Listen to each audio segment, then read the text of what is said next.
Il y a une parade qu'on met en place souvent, l'être humain, pour éviter de comprendre pourquoi on a cette réaction, pour éviter d'aller sentir avec nous-mêmes. Et cette parade, c'est de répondre à l'autre oui mais, et de se cacher derrière une déambulation de mascarade, de justification. Ouais, mais en fait c'est parce que je suis fatiguée. Non, mais en fait c'est parce que toi t'as fait ça. Oui, mais toi aussi tu. Vous voyez l'idée ? Cette parade où tout d'un coup je suis touchée et je ne peux pas encore aller à l'intérieur de moi pour sentir ce qui a été touché, tellement ça me fait mal en fait, ce truc qui est touché. C'est comme si on me montre une faille ou quelque chose que je devrais améliorer, ou un défaut, ou un petit trait de caractère, et plutôt que de l'embrasser d'amour et de compassion, et de me dire oui, j'ai ça, et ça a une raison d'être là dans ma construction d'enfance et de vie, plutôt que de réussir à avoir cette compassion avec moi-même, je vais tout de suite réagir avec cette mascarade de oui, mais en fait c'est parce que j'avais pas le temps, ben parce que j'étais fatiguée, oui, mais parce que c'est pas un bon jour, oui, mais toi aussi tu fais ça. Et en fait, c'est plus facile d'aller à ce moment-là voir ce que l'autre fait ou ne fait pas, plutôt que d'aller à l'intérieur voir ce qui est touché chez nous. Et du coup, si ma réponse c'est tout le temps ouais, mais parce que l'autre est comme ça, comme si, et que c'est ça qui a provoqué ça chez moi, je vais tout le temps être dans une projection. Oui, mais c'est parce que toi t'es touché, alors t'as activé ça chez moi. En fait, on s'en fiche, c'est pas un concours. L'idée, c'est de savoir qu'est-ce qui est touché à l'instant T, pour pouvoir aller lui apporter de l'amour, de la compassion et le guérir à long terme. Et pas projeter sur l'autre, en fait. Parce que l'autre n'est pas parfait non plus, ou parfaite. Aucun des deux. Et c'est pas un concours. Souvent, quand on a une construction dans l'enfance où on s'est senti pas assez, tout ce qu'on faisait, le parent référent montrait que c'était pas assez. C'est des personnes qui se cachent, en fait, derrière tout ça. Parce que c'est trop douloureux pour elles d'aller sentir « je suis pas assez » à nouveau. Plutôt que de s'entourer de compassion, d'amour, de douceur et de dire « ok, je vais essayer d'affronter mes peurs et passer à l'action différemment. Et pour ça, pour que ça puisse se produire, il faut que j'arrive à dépasser cette réactivité. Donc à aller dans mon corps, à respirer, à lâcher les tensions musculaires, à ne pas projeter sur l'autre, à ne pas me justifier, à ne pas trouver des excuses.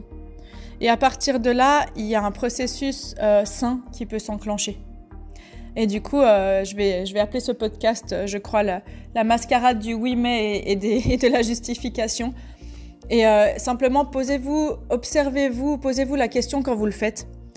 Et à ce moment-là, plutôt que de rester là-dedans, essayez de choisir de vous nourrir de compassion, d'amour avec vous-même. Vous allez voir, ça change beaucoup. Voilà, je vous le souhaite.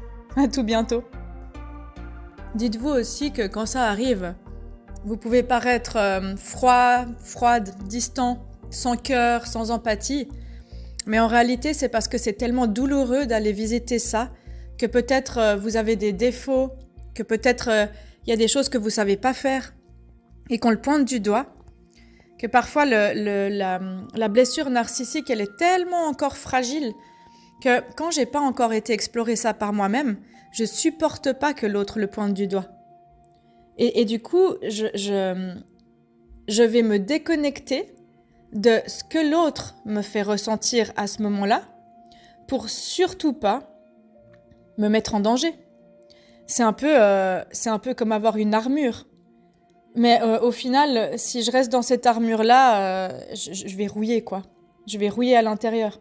Et du coup, ça se travaille avec le temps. Ayez confiance et vous vous mettez en danger, vous, à long terme, si vous restez dans cette armure et vous mettez en danger la relation. Parce que l'autre personne, vous lui laissez pas la possibilité de vous aider à vous surpasser avec de l'amour, à vous donner la main pour vous aider. Et au bout d'un moment, l'autre personne qui essaye de poser son besoin ou sa limite ou qui se prend tout le temps ça en face, bah, c'est comme si elle butait à un mur à chaque fois et elle en a plus envie, donc elle s'en va. Et quand elle s'en va, l'autre personne, ça vous fait sentir encore plus que vous n'êtes pas assez et que ce que vous faites, c'est pas bien et c'est pas juste et c'est pas suffisant. Et du coup, ça vous remet encore une fois dans cette boucle vicieuse. Donc sortez de cette mascarade-là et dites-vous que vous êtes capable de surpasser tous ces schémas de vie difficiles en fait. Que vous pouvez apprendre à vous connaître mieux dans l'instant, intérieurement, et travailler sur toutes ces pistes de croissance un petit pas après l'autre, mais avec de l'amour de vous. Parce que ces choses, elles font partie de vous, mais ce n'est pas vous, c'est pas votre essence. Ces choses, elles font partie de vous parce que c'est une construction.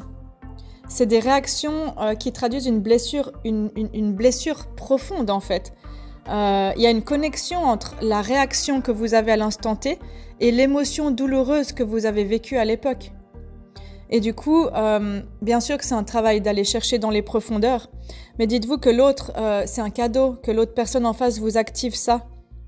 Et allez faire sauter ces boucliers pour regarder vos blessures, les entourer d'amour, et pour apprendre à vous livrer en premier dans la vulnérabilité sans avoir peur en fait. Autorisez-vous à avoir des défauts. Autorisez-vous à pas être parfait, à pas tout faire bien et à être aimé ainsi en fait. Dites-vous que si l'autre voit des choses qui vont pas chez vous, c'est pas pour vous déglinguer, c'est pour vous toucher avec amour là où vous avez été touché avec autre chose qui était néfaste pour vous. Voilà. À tout bientôt. Bien sûr que si on se livre dans la vulnérabilité, si on se livre à l'autre peut appuyer sur quelque chose à tout moment. Mais c'est pas invivable. L'autre peut appuyer, oui, sur quelque chose de fragile. Mais c'est pas invivable parce que si vous faites confiance à la personne choisie en face, qui a envie d'inonder ça d'amour, il y a tout qui s'ouvre et ça rend libre, vraiment.